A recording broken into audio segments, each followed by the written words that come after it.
beso al oído, suavemente, claramente el deseo se expresa y ya no necesitas el ruido. Rompe el témpano de miedo que nos separa del amor.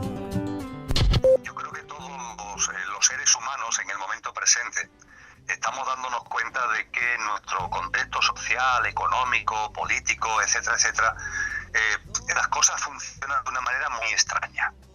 El sentido común parece que no impera, las cosas que son lógicas no tienen sitio y determinados valores que muchos estamos convencidos que están en la génesis y en el corazón del ser humano, esos valores no aparecen, están como escondidos y le cuesta muchísimo trabajo salir a flote y manifestarse. Todo eso dibuja un panorama, que es un panorama difícil, un panorama muy convulso, que no solamente se da en un país. A veces cometemos ese error, considerar que está pasando en Argentina o está pasando en España, no, está pasando en el mundo entero. Y esta reflexión ha llevado a poner en marcha un proyecto que tiene como denominación Conciencia y Sociedad Distópica, que lo que intenta es investigar, porque es un proyecto de investigación, no es un proyecto que parta con unas premisas predeterminadas, no es un proyecto que tenga ya las conclusiones previas al propio desarrollo del análisis, no, es un proyecto de investigación y que lo que intenta es, de alguna forma, indagar en qué es lo que está pasando. Qué es lo que está pasando en el ámbito de la economía, de la sociedad, de la política, de las tecnologías, de la educación, de la salud, del medio ambiente, de las tecnologías, etcétera. ¿Qué es lo que está pasando? ¿Qué es lo que está ocurriendo? Uh-huh. Y el diseño o el dibujo lo que aventura es que hay una serie de tendencias que tienen mucho que ver con lo que históricamente se ha conocido como la distopía. Una sociedad distópica, una sociedad no deseable para el ser humano y que se está configurando en el momento actual. Claramente, se entiende el lenguaje. Claramente, todos los jueves con Ricardo Greenspoon e invitados como el que escuchábamos recién, Emilio Carrillo, que inauguraba este espacio. ¿Cómo va, Ricky? ¿Qué tal? Buen día, Lucas. Buen día para todos. Bueno, quedó un poco presentado también y recordando lo que vivimos y compartimos el fin de semana pasado. Uh-huh. Sí, y retomando un poquito en este episodio de hoy aquello que conversamos el jueves de la semana pasada con quien recién escuchábamos, Emilio Carrillo, economista, docente, escritor, ha escrito más de 60 libros. Emilio dirige un proyecto que es un proyecto de investigación que se llama Conciencia y Sociedad Distópica. Y bueno, de esto hablábamos con Emilio la semana pasada. Abuelo de Pájaro enunció algunas cosas. Este material que estamos compartiendo, de todas formas, bueno, vamos a estar subiéndolo en audio, en video, a diferentes medios. Entonces, quienes no escucharon la semana pasada lo que compartió Emilio Carrillo con nosotros, lo va a tener disponible. Y hoy la idea es amplificar un poco más lo que compartimos con él la semana pasada. Amplificar un poco más a modo de abrir un poco ya sí la puerta a lo que a partir de la semana que viene vamos a estar compartiendo, pero con más foco, más profundidad. Puntualizando en diferentes temas, sí. Pero, por ejemplo, cuando hablamos, porque este ciclo refiere a, bueno, cómo desconectarnos del sistema, ¿no? Emilio hablaba del sistema y hablaba de un sistema distópico, o sea, un sistema que lo que nos está proponiendo es que cada vez más seamos un ser humano indeseable y que cada vez más seamos menos el ser humano ejemplar, el ser humano utópico, ¿no? Sí. Entonces, ¿qué es esto? ¿Cómo es esto de desconectarme del sistema? ¿Qué es el sistema? Me parece interesante hoy resumir en dos momentos. En un primer momento, hablar un poquito de esto, de qué es el sistema, cómo actúa el sistema, ponerle nombre al sistema, a un sistema que en tanto nos vayamos conociendo más a nosotros mismos, en este presente en el que estamos, es un sistema que seguramente más va a rugir, más se va a enardecer. Ya lo estamos viviendo también, ya está entre nosotros esta situación. Entonces, ¿cómo actúa este sistema por un lado? Y en el segundo momento, ya que esto va a rugir y sigue rugiendo, bueno, ¿qué hacemos? ¿Cómo desconectarnos? Sí. Bien. Empezamos por el principio, entonces. Dale. Conjugamos un verbo. Y cuando dividí la palabra conjugar, es porque va más allá de la conjugación, ¿no? Sí. Estamos jugando juntos un verbo dentro de este sistema distópico, que es el verbo capturar.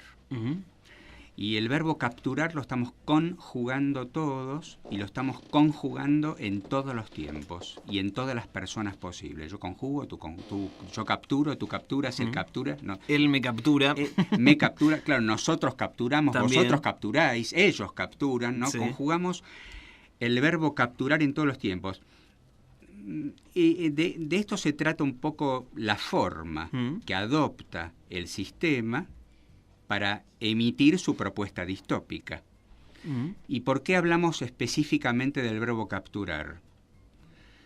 Bueno, como dijimos la semana pasada, la distopía se caracteriza por entrar justamente en estados de captura. Todos seguramente, nosotros acá y quienes nos están escuchando, deben estar seguramente hoy viviendo distintas situaciones. Hoy en la mañana hemos escuchado diferentes noticias en la información que compartiste que refieren a esto, a estados de captura. Desconectarme del sistema no significa desconectarme de un mundo en el que vivo, sino que significa desconectarme del cómo lo vivo. Por ahí significa todo lo contrario. Es conectarte con... Por ejemplo, ayer hablamos con unos chicos de Meliquina, que están haciendo un proyecto que se llama Nave Tierra. Los escuché. Bueno, me parece un ejemplo muy claro de desconectarse del sistema. Están haciendo construcciones autosustentables donde no tenés que consumir gas, no tenés que consumir electricidad. Es una casa autosustentable. Vos generás tu energía, vos reciclás el agua, tenés todo lo que necesitas, lo producís vos. Obviamente que tiene su complejidad y demás, pero estás absolutamente conectado al sistema tierra, a la madre tierra, a los recursos naturales. Bueno, ¿qué pasó? Vecinos se opusieron a este proyecto y bueno, no pudieron continuarlo, ¿no? Me parece un ejemplo claro de desconectarse del sistema, que implica no irte implica resolver las cosas de otra manera, ¿no? Conectándote a fuentes tal vez más genuinas. Así es transformar la forma, es transformar justamente aquello que está siendo una experiencia de captura. Bueno, ¿cuáles son las condiciones que tengo? Vos recién diste el ejemplo. Un grupo de vecinos se oponen a esa propuesta, a una propuesta utópica, a una propuesta autosustentable, a una propuesta que sí tiene que ver con un ser humano ejemplar, y sin embargo aparece un grupo de vecinos que se oponen a esa iniciativa. ¿Cómo nos sobreponemos a eso? Y ahí está el desafío, porque el desafío consiste en perder el interés, y hablo del interés profundo, de capturar algo y de ser capturado por algo. Ya está. Entonces, claro que esto requiere de una práctica de uno con uno mismo. Sí. Pero hay un principio que tiene que ver con esto, con que ya no me interesa. Me parece que el peor problema es, por ejemplo, esa gente... por ahí estoy siendo demasiado malo con ellos, que imagino que habrán visto toda esa cantidad de gomas y qué sé yo, y se asustaron, claro, que están haciendo un basural. Pero me parece que el primer paso para desconectarse del sistema es saber que podemos bajarnos del sistema. Conocer. Claro. Exactamente. Y bueno, de esto también hablaba Emilio la semana pasada. El conocimiento es fundamental, conocer. Por eso arrancamos hoy con esto. Bueno, cómo actúa el sistema, qué es lo que nos propone, cuáles son las herramientas que utiliza el sistema para inocularnos el miedo, el enojo, la confrontación, el reclamo. ¿Cuáles son las herramientas? Son herramientas que, en definitiva, son maravillosas, pero sin embargo el sistema las utiliza funcionalmente para la captura. Hablamos de tecnología, hablamos de economía, recién también lo escuchamos a Emilio mencionando la economía. Tecnología como herramienta, economía como herramienta, política. Prontito vamos a votar. Me parece que va a ser interesante que hablemos un poquito de política, de cómo es ir a votar en un sistema utópico. Ecología, psicología, biotecnología, salud, educación. Esas son herramientas que, pudiendo utilizarlas, conociéndolas y pudiendo utilizarlas funcionalmente en un proceso y en un proyecto que va en la dirección del ser humano utópico, del ser humano ejemplar, no, sin embargo quedamos capturados de lo que el sistema nos está planteando. Por ejemplo, recién decías, una cantidad de neumáticos, gomas, etc. ¿Qué es esto? Van a poner un basural. Claro. Miedo. Miedo, ataca el miedo primero. Entonces hay vecinos que probablemente desde su estado, y no lo juzgo, desde su estado, se ven capturados por el miedo y desde el miedo reaccionan. Bien.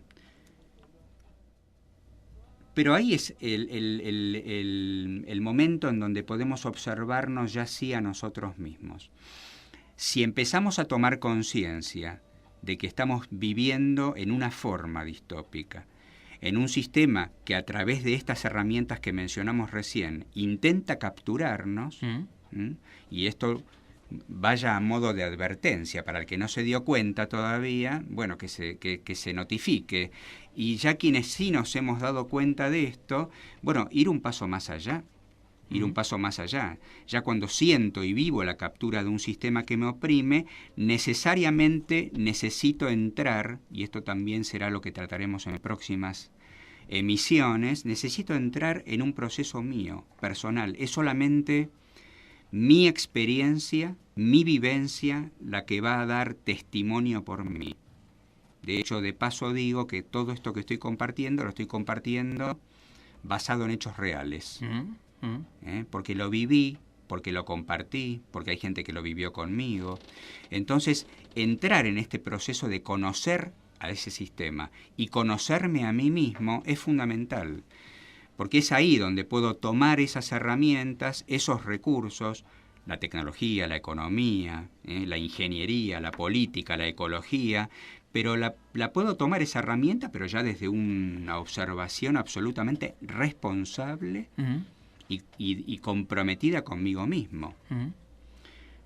¿Cuáles son mis formas distópicas? ¿Cuáles son mis formas distópicas? ¿Cuáles son mis formas que cotidianamente me alejan de mí mismo? ¿Cuáles son mis formas que cotidianamente me convierten en un ser humano indeseable? Indeseable. ¿Cuáles son esas formas? Y por otra parte, como contrapartida, ¿cuáles son mis formas utópicas? ¿Cuáles son mis sueños? ¿Cuál es la dirección que le quiero dar a mi vida? Y poder establecer esos propósitos e ir en esa dirección. Y esto empieza en mí.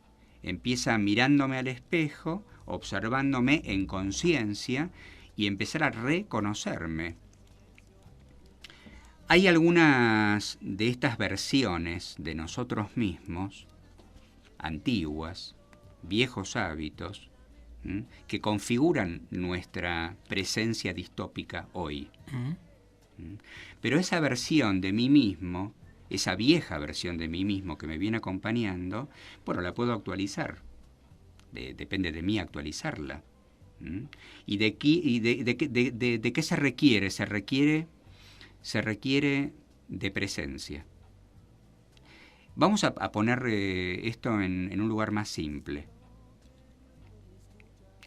Si yo me voy a mover en la dirección de desconectarme de ese sistema que me captura, para moverme en esa dirección se requiere de mí mismo presencia. presencia. ¿Presencia a dónde? Presencia en cada gesto, en lo más simple, en lo cotidiano. Sí, a veces estar capturado es más cómodo, ¿no? Bueno, acá abrís una puerta interesante para asomar. Digo la presencia porque, hacete cargo y cuesta, ¿no? Cuesta. Así es. Liberarse, salir de la captura. Así es. Y me das pie para plantear esto como ejemplo, ya que en algún momento hablaremos de política. Cuando hablamos de política, estamos hablando de la política como una herramienta absolutamente necesaria, una herramienta de gestión, ¿sí? Me gustaría acá proponer una diferencia muy simple entre decidir y elegir. Nos podemos encontrar en lo cotidiano, en estos gestos cotidianos nuestros, tomando un poco lo que planteabas recién. Hay algunos que no se quieren comprometer, hay algunos que no se quieren hacer responsables, están más cómodos en ese lugar en el que están tomando una decisión, pero no están eligiendo. Porque solamente elegimos desde nuestra propia libertad. Entonces, un político que toma una decisión, o un economista que toma una decisión, y más aún que impacta en otras personas, puede ser que esté tomando esa decisión siendo funcional a ese sistema distópico y consciente de no estar eligiéndola. Pero sí es consciente de estar siendo funcional a un sistema que captura. Entonces, cuando yo decía recién, bueno, ¿cómo es mi versión actual? ¿Cómo es tu versión actual? Si estás presente, y estás presente en ese lugar en donde te observás cómodo, bueno, empezás a sentir la incomodidad de la comodidad. Y es en ese estado en donde podemos pasar de lo que mi mente me está proponiendo. Bueno, quedémonos en este lugar que estamos más cómodos, a ver, ¿a dónde nos vamos a mudar? ¿A dónde nos vamos a mover? ¿Qué es la utopía? ¿De qué me estás hablando? Hasta la queja, ¿no? Puede ser un modo de captura. La queja es un síntoma. El enojo es un síntoma. El miedo es un síntoma.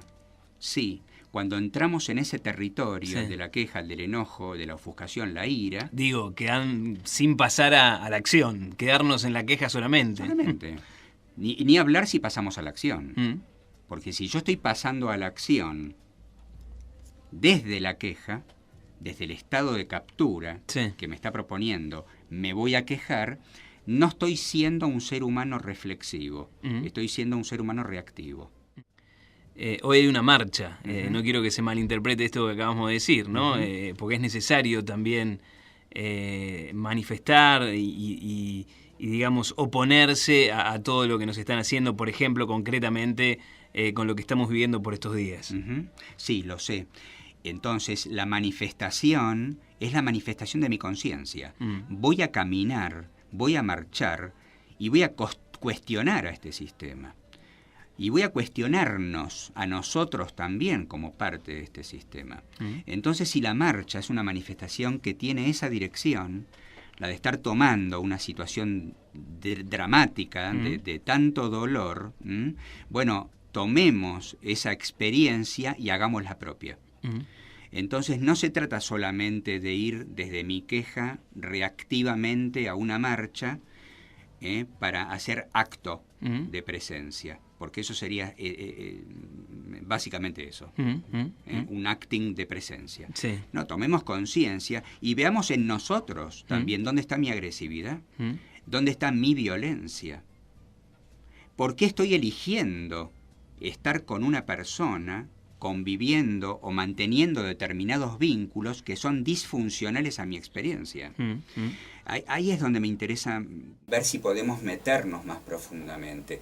Claro que estoy de acuerdo con lo que planteas, Lucas, no se trata de no reclamar, no cuestionar, pero si la manifestación se queda meramente en la queja, meramente en el enojo, nos quedamos solamente en un episodio reactivo, cuando creo que es la oportunidad para ir más profundo. Recién hablaba, y comenzando por casa, y comenzando por casa, porque muchas veces marchamos, me incluyo, muchas veces marchamos, acompañamos, y sin embargo estoy reclamando o estoy manifestando algo con lo que no estoy de acuerdo, pero yo en mi casa, sin embargo, repito lo mismo, a lo mejor en otro nivel. una de las cosas que creo que son básicas para entrar en este proceso de conocer al sistema, conocer qué es distópico en mi vida, es conocerme a mí mismo. Y bueno, hemos compartido en otros episodios y vamos a profundizar un poco más cuando vayamos tema por tema, pero me parece que es necesario partir de 4 aspectos, los dejo ahí boyando. Dale. Y que cada uno reflexione si quiere sobre esto. Conocerme a mí mismo es ir de mi mente a mi sentir. Conocerme a mí mismo, ir de mis ganas o de mis deseos a mis anhelos. Conocerme a mí mismo es ir de mis reacciones a mis reflexiones. Y conocerme a mí mismo es ir de mi ego, del mío, indeseable, inanhelable, a mi ser humano ejemplar. Lo seguimos pensando. Gracias, Ricky. Gracias, Lucas. Gracias.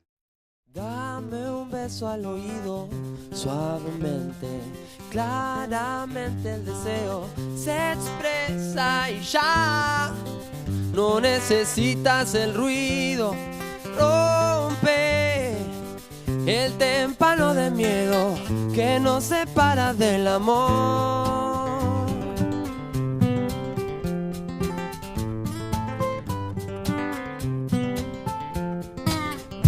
Conoce mi mundo sagrado, donde me abraza el silencio, un costado